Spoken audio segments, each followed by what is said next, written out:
Kita nggak pernah disuruh ruku dan sujud 24 jam, Bu. Tapi pertanyaannya ibadah kita yang segitu-gitunya membuat kita jadi manusia yang seperti apa? Coba harus tampil ya dalam akhlaknya, dalam kebaikan. Berkata yang baik atau diam. Pilihan pertamanya disuruh ngomong kok kita. Tapi cek kebaikan enggak.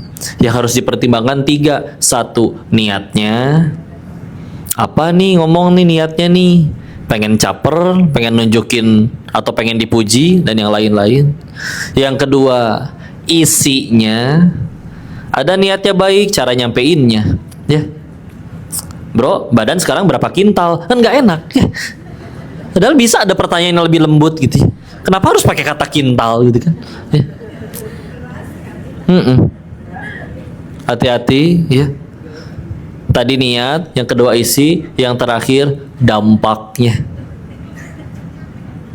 Nyakitin orang nggak ini teh? Ya, dan yang lain-lain. Na'udzubillah. Apa aja tadi? Niat, isi, dampak, ya. Hati-hati ah. Berkata yang baik atau sudah diam aja. Hati-hati juga jangan banyak dusta. Kalau masalah lisan itu guru kami nyingkatnya duzol kakosi. Ulangi, duzol kakosi. Bukan bahasa Arab ini singkatan digabung-gabung. Du-nya dusta, zolnya zolim, ka-nya kasar omongannya, ko-nya kotor, si-nya sia-sia. Ya. Ulangi, duzol kakosi, dusta, zolim, kasar, kotor, sia-sia. Hati-hati ya, dusta. Bahkan Nabi kalau disampaikan, kita tahu ya, kemunafikan di Al-Baqarah contohnya. Ayat 1 alif lam mim, ayat 2 sampai 5 bicara tentang orang mukmin, orang beriman. Ayat 6 dan 7 hanya 2 ayat bicara tentang orang kafir. Ayat 8 sampai 19 bicara tentang orang munafik. Lebih panjang. Di depan bilangnya A, di belakang enggak. Ya. Bahasa sekarangnya apa muridnya? Enak padahal peres berarti ya. Nah, cirinya kata Nabi sederhana ternyata munafik itu. Ciri yang pertama, 1, jika bicara dia dusta. Jika janji dia ingkar. Jika diberi amanah dia khianat. Ulangi biar apa? 1, jika bicara dia dusta. Jika janji dia ingkar. Jika diberi amanah dia khianat. Yang paling sahih, paling banyak itu, paling mutawatir, tapi ada riwayat yang lain menambahkan dan sama-sama sahih, jika bermuamalah dia curang. Jadi kalau urusan sama orang tuh likiat, kalau bisa diakalin, akalin. Ya. Alhamdulillah. Maka ayo jangan bohong. Termasuk ketika bercanda. Kemarin kamu bisul ya? Iya gede loh, segede rumah. Bohong gitu. Bohong, nggak mungkin. Bisul segede rumah gimana? Orangnya aja segede gini ya. Oh ternyata segede rumah keong. Ya udah, oke ya. Kan belum beres ngomong kok. Ya maaf sayang suzon ya. Wah jangan lewat situ. Lampu merahnya lama banget. 2 abad. Bohong, itu jangan ya. Gimana lampu merah 2 abad ya? Lama banget sih kamu dandan. Aku nungguin kamu dandan bisa beresin S2 dulu loh. Nah ini juga ya, nggak usah berlebihan ya. Nggak usah berlebihan ya. Ya mulai kurangin, hati-hati. Aduh lisan ini ya Allah, udah senjata yang berbahaya. Dan tadi bisa jadi surga nerakanya kita ya. Sampein mikir, bener-bener dipikirin Allah suka atau enggak ya. Sebisa mungkin jangan bohong, jangan dusta. Ciri iman orang juga dia nggak mau dusta. Bahkan tahu ada tahta atau tingkatan jihad yang paling tinggi di hadapan Allah adalah berani berkata yang benar di hadapan pemimpin yang zalim. Misalkan kayak dulu zaman Firaun, nentang dia dibunuh gitu. Nabi Musa tetap berkata yang benar meskipun taruhannya nyawa. Di saat misalkan ada pemimpin yang tidak zalim, tapi demi nyenengin dia kita berani bohong sampai berani melintir ayat dan yang lain-lain. Ya. Ini berani berkata yang benar. Ya. Udah bismillah. Nah itu ternyata kata Nabi adalah jihad yang paling tinggi. Jadi jangan bohong, jangan dusta. Hati-hati juga kalau misalnya kita benar-benar diajak dan gak bisa ikut, jangan jawab insya Allah ya. Kadang insya Allah nyusul, ada kata nyusulnya soalnya. Nah, kadang kalau udah ada insya Allah nyusul, ini nih yang gak akan datang nih biasanya. Ya. Nggak bisa atuh minta maaf di awal. Maksudnya jangan merusak insya Allah gitu. Di zaman dulu tuh insya Allah kayaknya image-nya tidak seburuk itu gitu. Sekarang gara-gara ya nggak semua ya, oknum lah ya. Duluan insya Allah nyusul. Ya, udah. Hati-hati juga dalam urusan uang kadang kan. Pinjam dulu dah 10.000 buat parkir. Keucapnya pinjam loh ya, itu utang loh. Jangan mentang-mentang dia kan orang kaya 10.000 nggak berarti bagi dirinya. Kalau ternyata di hari akhir kata dia benar-benar ngerasanya, oh kamu masih saya anggapnya utang itu, saya nggak ridho ngasih.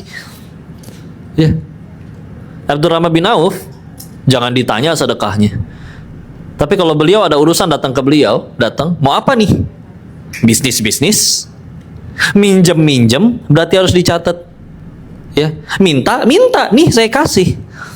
Jangan mentang-mentang aduh kayaknya kalau minta nggak enak nggak dikasih. Ya udah bahasanya minjem aja deh. Dia mah kayak ini gak usah dibalikin. Ya. Itu ya Allah. Jangan tanya sedekahnya beliau. Abdurrahman bin Auf itu satu kota Madinah pernah kena ngerasain duitnya. Sepertiganya pernah ngutang ke Nabi Abdurrahman bin Auf. Sepertiganya pernah utangnya dibayarin oleh Abdurrahman bin Auf. Sepertiga laginya pernah disedekahin oleh Abdurrahman bin Auf. Nggak ada yang lolos. Tapi jelas akadnya mau apa. Ya. Jangan istilah. Ya Allah, hati-hati ya. Jaga mulut tetangga, teman bawa tas baru, itu punya mertuanya ya. Kenapa? Nggak suka atau pengen. Doa, ya Allah pengen tas kayak dia, ya Allah, boleh kok. Walaupun banyak doa yang lebih bagus ya, doa husnul khotimah ya, doa minta hidayah. Cuman atuh daripada julid mendingan minta, ya Allah pengen tas atuh ya Allah. Ya. Ya Allah gelangnya dia sampai kelek, misalkan ya. Iya misalkan ya, aku mau punya gelang tapi karet gelang. Pengen minta lah, maksudnya ini tuh aduh ya Allah. Dibahasain serius. Nah, kadang benar-benar pakai kata benar-benar sayang kok kita nyampein juga. Ibu tahu Dr. Zaidul Akbar nggak? Saya harus pinjam lisan beliau ya, karena ini dengarnya juga di kajian beliau. Dan ceritanya kayak begini, beliau lagi di bandara nunggu flight, nunggu boarding. Ya ada ibu-ibu akhirnya, oh dokter diajak ngobrol. Ya udah karena satu tujuan ya udah ikut ngobrol. Ceritalah bahwa suaminya punya sakit ginjal. Ya udah beliau jawab dengan ilmu beliau, makan ini bu, minum ini bu, obatnya ini bu, jangan ini, semua udah dijawab. Setelah udah disampaikan, dijawab. Udah dilakuin semuanya dok, tapi masih sakit. Dokter Zaidulnya akhirnya ngomong kayak gini, Bu, semuanya udah dilakuin tapi masih sakit. Iya dok. Ya udah bu, saya boleh nanya izin, tapi ibu jangan tersinggung ya. Nanya apa dok? Silakan. Gimana sikap ibu kepada suami ibu? Nangis si ibunya. Iya dok, kadang suka kurang berterima kasih. Udah dikasih pun kadang saya banding-bandingin. Maaf emosinya meledak-ledak, sumbu pendek. Ya, bu, perasaan diinjak-injak oleh orang yang seharusnya paling taat kepadanya secara syariat, itu bisa kena ginjal bu. Ya, ini mudah-mudahan suami ibu sehat semua ya. Cuman ya saya baru tahu dengar pas kajian itu tuh, oh bisa begitu. Dan ternyata kan banyak kan penyakit yang diawali dari pikiran. Contoh lagi stres karena keasem lambung ya. Nyambung ya. Ketika kita stres maka si otak akan menghasilkan hormon namanya kortisol. Nah kortisol ini sambil hormon kortisolnya naik, imunitas tubuh juga menurun, jadi lebih mudah sakit. Dan kortisol itu salah satu pemicu kanker. Diawali ketika dendam. Udahlah, jangan mendendam ya. Kok tapi dia jahat? Punten ya, Allah lihat nggak dia jahat? Lihat. suatu ketika nanti balasan Allah pasti akan datang nggak untuk dia? Pasti kalau dia nggak tobat.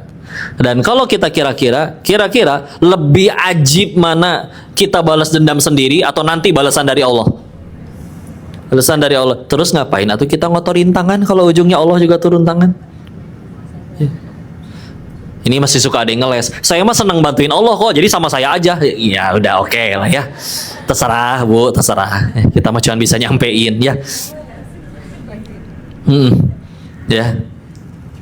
Jadi hati-hati ya bahasa. Kadang punten ya. Bapak-bapak ini memang punya gula misalkan. Dan dia udah nahan diri. Tapi begitu nyampe rumah di dapur, ada taiti bobanya anak-anak tuh sisa. Minum, ambil, seruput, kepergok sama si ibu. Apa yang disampaikan? Papa tuh gimana sih? Kan tahu punya gula. Senang bukan kalau sakit, senang nyusahin mama, pengen ninggalin kita semua. Udah benci, nggak mau tinggal sama kita lagi. Ya Allah tuh, banting apa sih? Baru cuma satu teguk, ya. Ya Allah. Sing kalem atuh Bu. Yang kayak gimana tuh berarti kok nyampeinnya? Contoh ya. Begitu kepergok, ih papa sayang, minum apa itu ganteng? Kok ketawa sih Bu? Hah? Ayo minum apa? Oh, nanti kalau minum itu nanti atit. Nanti kalau atit nanti mama cedi. Itu agak geleh juga sih ya. Dadanya. Tapi tanya gerak ke laki-laki, lebih pengen ditegur dengan cara yang ke satu atau yang kedua? Kedua tuh ibu juga jawabnya gitu. Ya. Ibu kalau punya salah pengennya dimaafin atau diungkit-ungkit? Dimaafinnya pengen saat itu juga atau bertahun-tahun kemudian? Setelah dimaafin pengen gak diungkit-ungkit lagi? Nah kita gimana ke suami? Masya Allah ya. La haula wala quwata illa billah. Sayang nggak itu? Sayang. Cuman kan kadang cara kita nyampein, yuk atuh bahasanya disusun, ya. Aduh, ini bahaya sekali. Bagi kita kayaknya, Allah dianya aja baperan. Atuh kan kita juga bisa ngendaliin, ya. Kita nggak tahu moodnya orang itu lagi gimana, hari itu lagi gimana, ya. Tahu-tahu ternyata memang di hari itu mohon maaf ya orang tuanya wafat, atau bisnisnya sedang bangkrut, anaknya sedang sakit. Kita nyampa seperti itu, ya. Atau nyampein sesuatu yang nggak enak, ya. Na'udzubillah. Candaan-candaan yang kadang, ya Allah, kapan atau hamil atau kalau bisa gue pengen segera, dikira dibikin kayak adonan gitu kan, enggak ya. Kamu belum pantas kali jadi ibu. Ya. Enak deh itu ngomong. Kayaknya ajib kayak dijambak rambut ini bibirnya ya. Cuman kan ya, na'udzubillah ya Allah. Na'udzubillah ya. Jaga, na'udzubillah. Yang pertama tadi ya, man kana yu'minu billahi wal yawmil akhir falyakul khairan aw liyasmut. Barang siapa beriman kepada Allah dan hari akhir, berkata yang baik atau udah diam aja. Dan ingat, makin banyak kita ngomong, makin membuka siapa diri kita yang sebenarnya. Kelihatan ya. Ada orang yang ngomongnya tentang aku terus. Dunia tuh hanya tentang dirinya. Ya. Lama-lama ini orang yang kayak gini, dia kecelakaan nabrak tiang listrik yang disalahin. Kamu sih di sini kayak gitu. Ya. Dunia tentang dirinya. Ya Allah. Capek. Sholat ngelihat sajadah gambar Ka'bah. Waktu itu saya sholat di sini nih. Pengumuman nggak ada yang nanya. Udahlah, jangan. Nemenin anak-anak area wisata, ngelihat gajah. Gajah lucu ya, kayak lambang ITB. Ibu tahu nggak suami saya lulusan ITB? Jadi pengumuman, nggak nyambung ya. Perlu validasi ya. Lihat kucing, kucingnya lucu ya kayak singa. Jadi ingat waktu saya jalan-jalan ke Singapura, nggak nyambung. Udah terserah dia aja ya. Maunya apa sih ibu ini? Ya. Udahlah ya Allah. Terus jangan segala diambek ya. Enak tahu ya hidup ini. Ya. Itulah masalah mulut ya. Lanjut hadis yang kedua. Min husni islamil mar'i tarkuhu ma la ya'ani. Tanda baiknya perkara Islam seseorang, dia akan meninggalkan sesuatu yang tidak bermanfaat. Kasarnya ginilah, ini orang Islamnya benar, ngajinya benar, beragamanya benar, dia pasti ninggalin sesuatu yang gak manfaat. Ini saya nggak bilang dosa ya, tapi ada sesuatu yang memang sia-sia, bu, nggak jadi manfaat. Ya. Sedangkan kita mati bakal ya. Ini dari awal saya maju ke depan, saya liatin wajah-wajah yang duduk. Punten ya. Ini kayaknya wajah-wajah yang bakal dijemput malaikat maut semua ini. Iya ya, iya kan? Iya ya.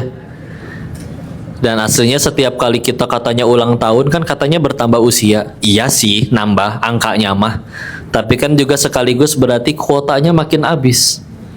Gak bisa nego soalnya itu. Ya. Gak harus nunggu tua, gak harus nunggu sakit. Kalau mau jujur, di hari itu dinar dan dirham, duit kita tuh gak laku lagi. Yang laku cuma satu, amal soleh kita, kebaikan kita. Dan satu-satunya aset kita yang terbaik untuk bisa dikonversi jadi pahala, jadi amal soleh, kalau mau jujur, itu cuman waktu. Ulangi. Wah. Kok itu harta kan bisa jadi pahala? Kalau Allah gak ngizinin dia sempat sedekah, nggak sempat jadi pahala. Kalau dia ilmunya banyak bisa ngajar Quran, kalau Allah nggak ngizinin dia sempat ngajar, nggak sempat jadi pahala. Jadi aset kita yang paling utama waktu. Makanya kadang tanpa terasa, tanpa sadar, orang yang biasanya lebih bijak, jarang marah-marah, berani ninggalin maksiat, lebih rajin ibadah, biasanya yang udah sepuh. Kenapa? Udah mentok. Kecewa dengan pasangan pernah, kecewa dengan harta pernah, kecewa dengan jabatan pernah, nyobain kaya udah pernah, nyobain populer dan menjabat udah pernah. Dia sudah nyampe di titik, apalagi dong yang gak bakal ngecewain saya. Oh katanya ada tuh namanya Tuhan, namanya Allah. Dia coba sujud, tetap nyesel. Tapi nyeselnya, kenapa saya gak taat dari dulu? Ya. Maka, yuk, ini kita mulai sadari bahwa aset kita yang paling berharga waktu, dan makin kesana makin sedikit. Dan apalagi nanti kalau udah sepuh, ya udah mentok ya. Gimana? Ibu pengen seorang laki-laki misalkan, saya pokoknya tiap sebulan sekali harus ganti istri kok, misalkan ya. Nanti akan ada harinya yang muda-muda nggak mau lagi sama si bapak karena udah kisut. Dan nanti akan ada umurnya, jangankan gonta-ganti istri, gonta-ganti perempuan, makan emping aja asam urat nanti mah. Makan rendang kolesterol, makan beling apalagi. Jadi pasti kalah ya. Dulu wah jauh juga didatengin, sekarang aduh makan emping asam urat, nggak bisa apa-apa ya. Pasti udahan. Dan jangan tunggu kayak gitu. Dan tolong perhatikan Bu, beda pahala dan beda kadar pahalanya. Sholatnya orang yang tadi sudah sepuh sama sholatnya anak yang masih muda, lagi tampan dan cantik-cantiknya, bisa maksiat, dan ada yang ngajakin maksiat tapi dia tetap taat sama Allah. Oh itu beda pahalanya. Godaannya beratan yang muda soalnya. Makanya tahu di hadis terkait yang diriwayat Imam Muslim tuh, nanti di hari akhir di padang mahsyar ada 7 golongan orang yang akan dinaungi oleh Allah. Karena di padang mahsyar memang digambarkan matahari seperti seorang sejengkal dari kepala, tanpa busana, tanpa alas kaki, tidak berkhitan. Dan saking panasnya mereka semua sampai ada yang sampai tenggelam karena keringatnya sendiri. Ibarat lagi panas tuh ngejemur, ketika akhirnya nyari ada kanopi kan enak ya. Nah di hari itu yang bisa menaungi cuman Allah. Dari 7 hal tersebut salah satunya adalah yang nomor 2, pemuda yang menghabiskan waktunya dalam ketaatan kepada Allah ya. Di hadis yang lain menceritakan tentang di hari yang sama, ada 3 jenis golongan orang yang Allah tidak akan sudi menghadap kepada dirinya. Bayangin kita lagi di pasar atau lagi di terminal, dipalakin orang, tetangga kita yang keker dan jago berantem lewat, kan ngerasa selamat kan? Tolong selamatin saya. Ternyata dia melengos pura-pura gak kenal. Itu aja sakit hati. Nah ini di hari gak ada yang bisa nolongin lagi kecuali cuma Allah, tapi Allah gak akan sudi memandang dirinya. Ada 3 orang. Salah satunya adalah orang tua yang berzina ya. Jadi yang memang masih bikin dosa ya.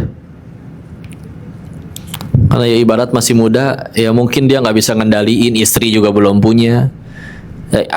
Allah udah umur.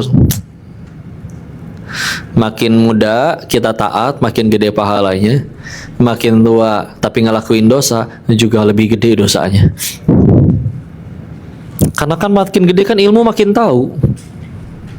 Dan kadang kita juga tahu, oh saya nyolong bisa digebugin, tetap ada yang nyolong, misalkan, ya. Maka la haula wala quwata illa billah. Naudzubillah. Ya. Yuk, waktu kita makin habis nih. Dan kalau mau jujur, bisa jadi nanti malam, nggak ada yang tahu, ya. Tahu cara gampang jadi baik? Guru kayak pernah ngingetin kayak gini ya. Misal, ini kita ngelamun dulu aja ya Bu. Ini kita meninggal nih, dan pasti akan meninggal. Ternyata gagal ke surga. Naudzubillah, nyampe ke tempat satu lagi yang disiksa. Sambil kita, dan di situ kita misalkan lagi sambil disetrika gitu ya, sambil diguyur lahar panas gitu. Ada breaknya nggak kok? Ada sih istirahat. Jadi bisa minum dulu dong. Bisa, ada. Tapi minuman yang tersedia cuman ada nanah yang mendidih. Nggak betah dong. Misalkan ternyata ngomong, ya Allah, kasih saya 30 hari, ya Allah, pengen perbaiki semuanya hidup yang benar. Misalkan, namanya ngelamun ya Bu. Dikasih kita datang lagi di dunia 30 hari 30 hari lagi bakal dipanggil dan pasti akan dijemput lagi. Kira-kira itu 30 hari bakal jadi hari yang seperti apa?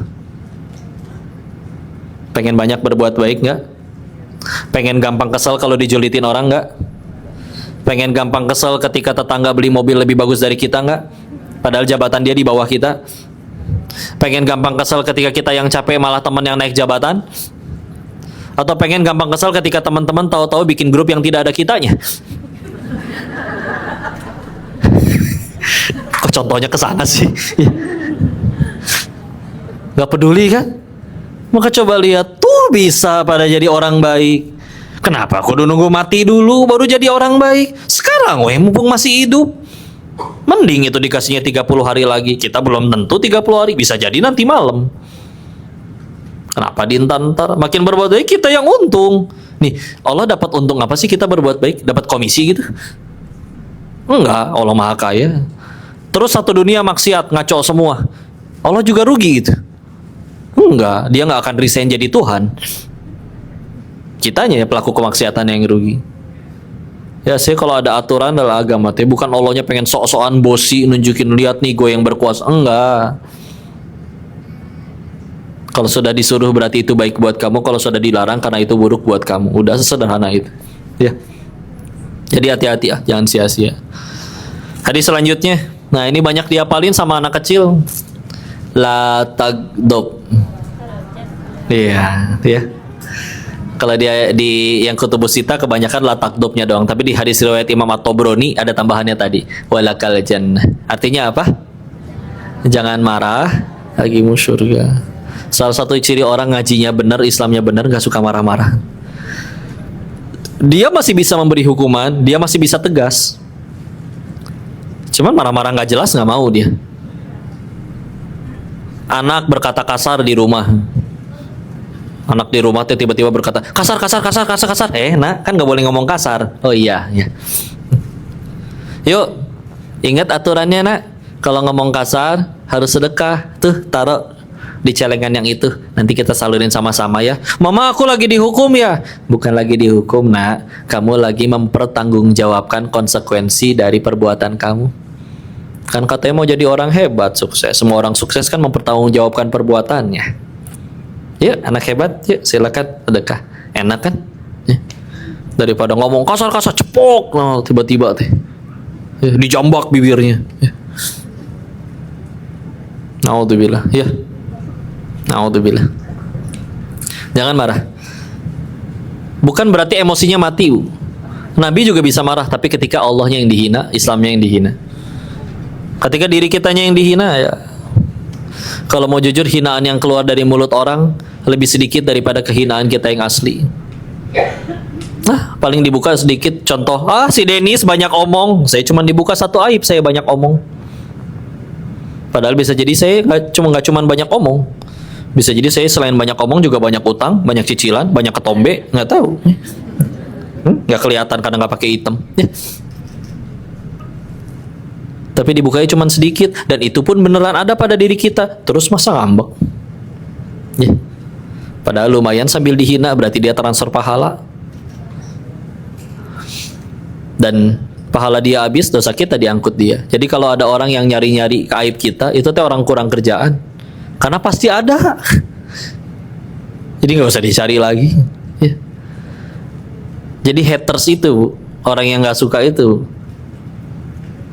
dia itu bisa bela-belain begadang, nggak makan, nggak minum, nggak tidur, demi nyari foto kita yang paling culun zaman Facebook zaman dulu.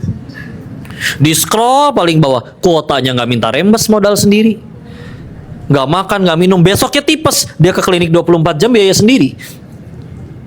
Coba, kesetiaan macam apa lagi yang kita ragukan dari haters kita? Iya kan? Tapi ayat kita jadi dibuka kok. Aja jadi dibuka, jadi tahu. Oh, berarti itu yang harus saya perbaiki. Ban-ban kamsyah, makasih. Jujur, kapan kita jadi tambah baik? Dengan selalu dipuji padahal jelas-jelas salah, atau dikoreksi meskipun pahit? Pujian atau koreksi? Koreksi. Terus ada orang yang dengan sukarela mau cari aib kita supaya kita bisa tahu apa yang harus dikoreksi. Kan untung. Bu, di perusahaan gede ada akuntannya nggak? Ada. Akuntan kerjaannya ngapain? Nyari kesalahan, hitung. Segitu teh bukan duit dia. Dicari-cari kesalahannya, dan dia digaji untuk nyari kesalahan. Ada orang nyari-nyari kesalahan kita, nggak minta digaji, sukarela. Ih, kesetiaan yang luar biasa ini, Masya Allah. Oh, tinggal beberapa menit lagi ya. Bentar ya, dikit lagi. Udah fans kita itu biarin. Ya. Dan wajibkah kita dengar? Kalau bentuknya kritik membangun, tapi biasanya orang yang benar-benar pengen kritik membangun, dia ngomongnya di hadapan kita berduaan, nggak mempermalukan, ya kan? Dan kalau orang-orang yang punten ya, ngehina, ngejelek-jelekin, ngajak-ngajakin orang, udahlah, berarti fix. Ya punten ya, orang yang tidak berkualitas. Karena kalau orang ini benar-benar berkualitas, boro-boro sibuk mikirin aib orang. Dia pasti lagi sibuk berkarya, sibuk berbuat kebaikan, sibuk menoreh karir dia sendiri. Tahu-tahu dia jadi orang hebat. Kalau masih sampai punya waktu nyari apa, udah itu mah dengki aja. Dia yang rugi, biarin, bodo amat. Alhamdulillah surga kita nggak di mulut dia. Kalau bentuknya nasihat silakan didengar. Tapi kalau cuman julitan mah udah, pakainya akun palsu lagi. Biarin, ya.